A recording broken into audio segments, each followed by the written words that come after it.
विधि किस सीमा तक जातिगत भेदभाव को खत्म कर सकती है, इस बिंदु पर आज हम इस वीडियो के माध्यम से वास्तविक सत्य को रखने का प्रयास करेंगे।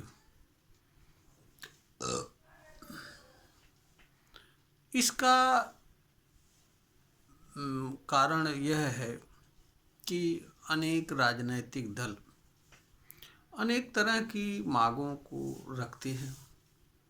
बहुत सारी मांगें ऐसी होती हैं जो पूरी हो सकती हैं और बहुत सी मांगें ऐसी हैं जिनका विधि से कुछ लेना देना नहीं और न ही विधि एवं व्यवस्था के माध्यम से उस तरह की बुराई को खत्म किया जा सकता है, क्योंकि विधि एवं व्यवस्था की अपनी सीमा है, मर्यादा है। उसी तक वह किसी चीज़ से संबंध रखने वाली बुराई को खत्म कर सकती है। जाति से संबंध रखने वाला भेदभाव विचार एवं भाव तथा नियम एवं व्यवस्था से जुड़ा मामला है। जहाँ तक मनुष्य के विचार एवं भाव का संबंध है, यह मनुष्य का इंटरनल मामला है। मनुष्य के मन में किसी जाति के प्रति, किसी व्यक्ति के प्रति किस तरह का भावना रखता है, विचार रखता है, इससे विधि का कुछ लेना देना नहीं होता है। इस तरह के चीज़ों पर विधि कोई कार्य करने की क्षमता नहीं रखती है और न ही विधि के माध्यम से इस तरह की चीज़ों को खत्म किया जा सकता है। विधि का संबंध सिर्फ नियम एवं व्यवस्था तक होता है। अगर कोई जातिगत या वर्गगत या व्यक्ति के संबंध में या धार्मिक आधार पर किसी भी तरह की भेदभाव विधिक रूप से अगर है, तो विधि उसमें हस्तक्षेप कर सकती है और विधि बना करके उस तरह के भेदभाव को खत्म किया जा सकता है। विधि का धार्मिक मामलों से भी कोई लेना देना नहीं रहता है। हमारा संविधान हर व्यक्ति को धर्म, विश्वास एवं मानने की पूरी आज़ादी देता है।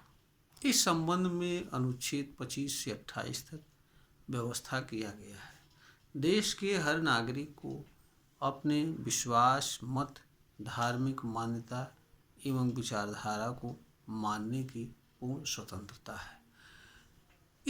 इसे संवैधानिक अधिकार प्रदान किया गया है, एक मूलभूत अधिकार के रूप में प्रदान किया गया है। इसका संरक्षण प्रदान किया गया है। इस पर विधि तभी हस्तक्षेप कर सकती है जब इसके माध्यम से जनता के किसी मूलभूत अधिकार का अतिक्रमण होता है या जनता के किसी संवैधानिक अधिकारों का अतिक्रमण होता है या धर्म के आड़ में कोई ऐसा काम किया जाता है जो विधि विरुद्ध होता है, देश, संविधान एवं उसकी व्यवस्था के विरुद्ध होता है।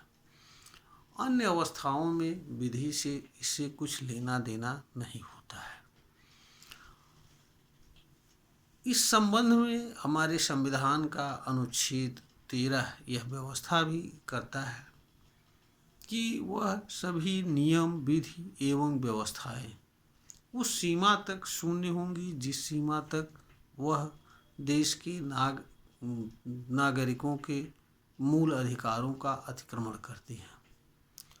इस तरीके से जो भी चाहे धार्मिक नियम हो या विधिक नियम हो या किसी तरह का नियम हो या कोई अन्य व्यवस्था हो, उस सीमा तक वह शून्य है, अप्रभावी है, निष्क्रिय है, असंवैधानिक है, जिस सीमा तक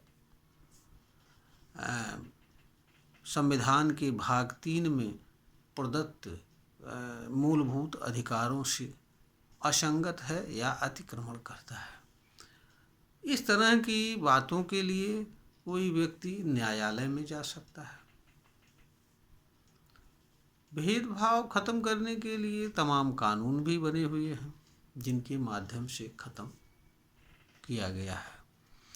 तो अगर कोई भेदभाव विधि के स्तर पर है और विधि से संबंध रखने वाली व्यवस्था के स्तर पर है, तो विधि में परिवर्तन करके इस तरह के भेदभाव को खत्म किया जा सकता है। परंतु हर तरह का भेदभाव मनुष्य के विचार एवं भाव से भी जुड़ा मामला होता है। विचार एवं भाव ज्ञान से संभव होता है, स्वयं के भीतर विचार में बदलाव करने से संबंध रखता है। इससे विधि से कोई लेना देना नहीं रहता है। इसलिए अगर जो लोग यह समझते हैं, यह मांग करते हैं कि एक मनुष्य दूसरे मनुष्य को अपने समान समझने लगे, जात के आधार पर किसी तरह का अपने भीतर भेदभाव न रखे, यह कोई राजनैतिक मांग नहीं है। क्योंकि राजनीति का संबंध वहीं तक है जहाँ तक विधि एवं व्यवस्था है। तो जो चीज़ें विधि के माध्यम से नहीं पूरी हो सकती हैं, उन चीज़ों को राजनीति में उठाना एक तरीके का राजनीति का अपमान है और जनता के साथ मजाक है। क्योंकि जनता लोकतंत्र में किसी को राजनीति करने का अधिकार जनता एवं उसके अधिकार और हितों के संरक्षा के लिए होता है।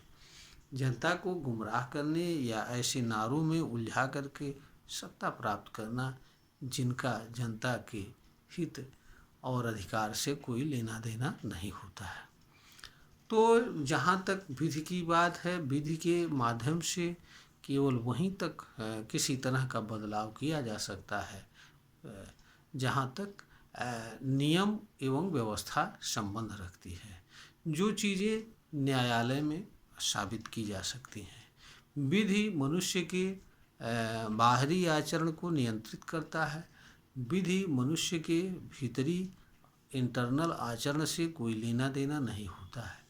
मनुष्य बाहरी आचरण के संबंध में भी स्वतंत्रता प्रदान करती है। मनुष्य व्यक्ति के बाहरी आचरण को उसी सीमा तक नियंत्रित करती है जहाँ तक उसका बाहरी आचरण देश की विधि एवं व्यवस्था तथा नियम के विरुद्ध होती है या किसी व्यक्ति के संवैधानिक या विधिक अधिकारों का अतिक्रमण करती है। अन्यथा व्यक्ति हर तरह का कर्म रखने का अधिकारी होता है, व्यवहार करने का, वाणी बोलने का, अभिव्यक्ति करने का अधिकार रखता है, बशर्ते उसकी वाणी से, कर्म से, विचार से किसी के अधिकारों का अतिक्रमण न हो, देश की विधि एवं व्यवस्था का उल्लंघन न हो, तो विधि से कोई मतलब नहीं रखता है। इस वीडियो का उद्देश्य ज्ञानवर्धन करना है। अगर यह वीडियो ज्ञानवर्धन के योग्य प्रतीत हो तो इसे लाइक करें, शेयर करें और सब्सक्राइब करें।